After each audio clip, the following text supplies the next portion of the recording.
ค่ะกราบสวัสดีอีฟซีทั้งช่องของสงกรานต์นะคะมื้อนี้จะมีแนวทางตำล่าวของพอบ่ประสงค์ออกนามมาฝากนะคะพี่น้องหลังจากพอบ่ประสงค์ออกนามเข้ามาติดต่อกันมา2 มื้อหรือจักมื้อนี่ล่ะพี่น้องมื้อคืนกันหลุดนะคะพี่น้องมื้อคืนกันหลุดค่ะขอโทษขออภัยแทนพอนะคะมื้อนี้วันศุกร์สุดสัปดาห์คันบ่ตามพอกะสิคาเทียเข้าเนาะพี่น้องเนาะเฮาก็บ่อยากเผลออยากพลาดเนาะเอาวันที่24กรกฎาคม69ตำลาวของพ่อบ่ประสงค์ออกนามจะเป็นตัวใดก็ขอคนละไลค์คนละแชร์ในเด้อค่ะเป็นกำลังแรงใจให้กับทางช่องและก็พอนะคะจะเป็นตัวใดมื้อนี้เพิ่นจะแก้มือให้เป็นตัวใดสุขสุดสัปดาห์เฮาไปรับชมรับฟังกันได้เลยค่ะ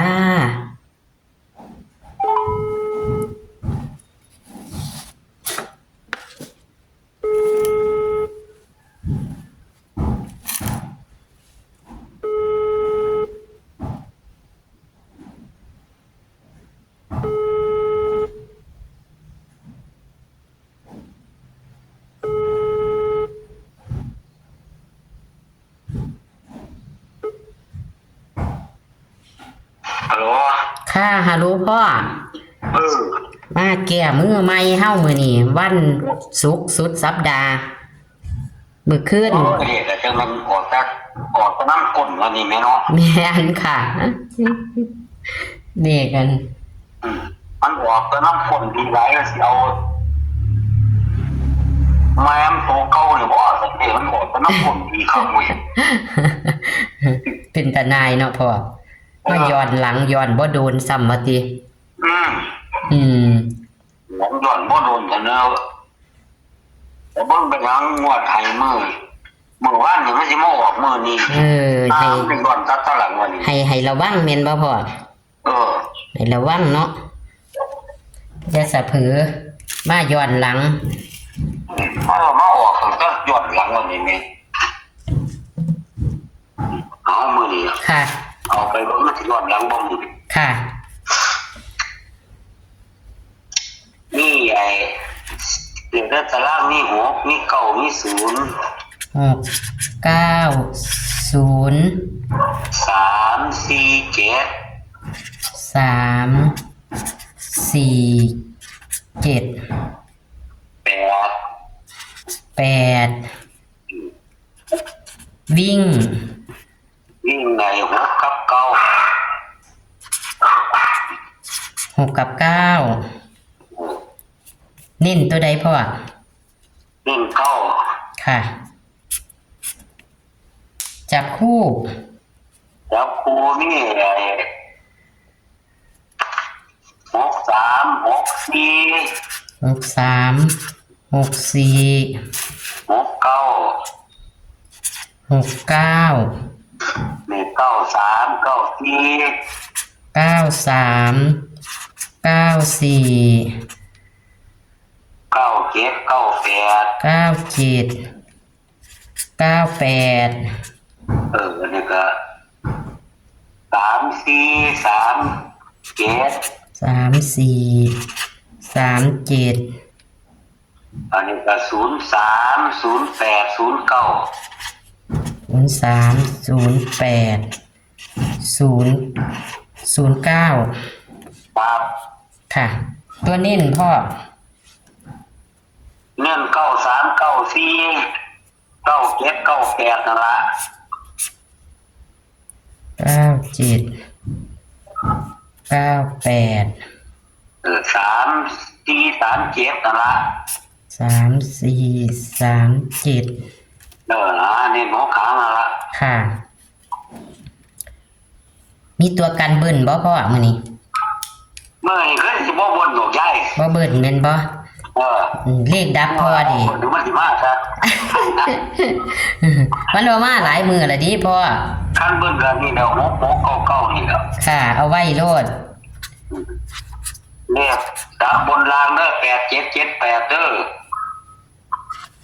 แปดเจ็ดเจ็ดแปดมีตัวนี้บ่ต้องซื้อ บ่ผู้อยากซื้อก็ซื้อโลดบ่ได้ว่า มันบ่มาจักเทียแม่ของพอดับแม่มันอยู่ตลอดแม่ค่ะบ่เป็นตาวาดิผู้ลางคนเพิ่นดับหลายตัวมันก็มาได้อันนี้ดับตัวเดียวก็บ่มาเนาะพ่อก็จะทวนให้ฟังเนาะพ่อเลขวิ่งก็คือ6กับ9เน้นที่9จับคู่63 64 69 93 94 97 98 34 37 03 08 09แม่นบ่พ่อกันเบิ้ลก็66 99เลขดับกับ87 78คิดว่ามื้อนี้อาจจะมาอยู่แล้วพ่อคิดว่าสิบ่มาอยู่บ่ตะเก่าพ่อนะแม่นก็ว่าวันศุกร์ตะกอนขึ้นค่ะแต่ว่ามันก็เดินมาจักมือแล้วพ่อที่จับคู่เข่า2มือฮะจักมือฮะ2มือรุด2มือเข่า2มือนี่ละมือที่3ค่ะมือตัดดินเข่า2รุด2มันก็ถือว่ามันเดินดีอยู่เพราะว่ามันก็ต้องมีเข่ามีรูดมันก็มาเข่าจับคู่2มือเนาะค่ะต้องตามกันไว้พี่น้องอย่าเผลออย่าพลาดเนาะค่ะเอาก็จะขอบคุณพ่อเด้อครับผมค่ะที่ให้แนวทางค่ะสวัสดีค่ะ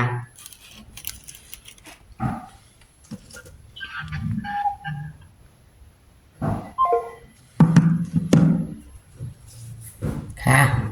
ตัวเลขแนวทางของพอกับเข่ามา2มือเนาะพี่น้องเนาะรุด2มือกะมือนี้จะเป็นมือเข่าหรือมือรุดนะคะแต่ว่าจับคู่พอเพิ่นกับเข่า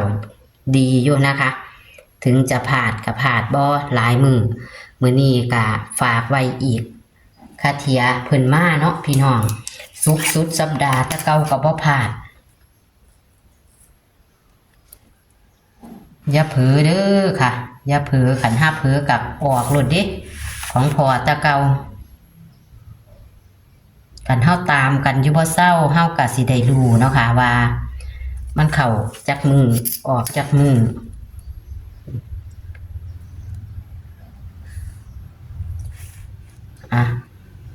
มื้อนี้คือสิบ่พลาดดอกเนาะพี่น้องคิดว่าเลขมันไปตำกันหลายอยู่ให้พี่น้องใส่วิจารณญาณในการรับชมบ่เด้อค่ะเลขตัวใดมันไปเข้ากับของเซียนหรือว่าตรงใจเจ้าของกะจังนำไปหาซื้อนะคะพี่น้องเฮากะเสนอเป็นแค่แนวทางตัวเลขก็มีเข้ามีรุดนะคะแต่ขันเข่าของพอนี่ก็จะกอดข้อกันมาในตารางดีแล้วกะจะเข่าทั้งบนทั้งล่างเลยเด้อค่ะพี่น้องของพอนี่มักจะเป็นแบบนั้นอยู่บ่เศร้านะคะนี่ค่ะตัวเลขแนวทางของพอวันที่24กรกฎาคม69เด้อค่ะ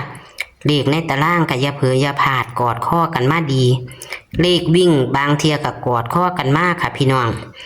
เลขจับคู่ที่ปากกาแดงฉีดก็คือตัวนิ่นนะคะ6หางคือเก่าค่ะตรงใจตัวใดก็จังจัดเด้อค่ะมักจังจัดขัดกับพานเลขจะหลายตัวเผลอๆจะมาทั้งบนทั้งล่างนะคะเลขดับก็อยู่ดีเด้อค่ะพี่น้องเลขดับก็อยู่ดีค่ะในตารางกับเผลอๆกับกอดข้อกันมากค่ะเอาแคปหน้าจอค่ะพี่น้องโชคมันกับพอบ่ประสงค์ออกน้ำอีกนะคะหลังจากเข่าติดกันมา2มือกะพึ่งมาลุดอีกนะคะพี่น้อง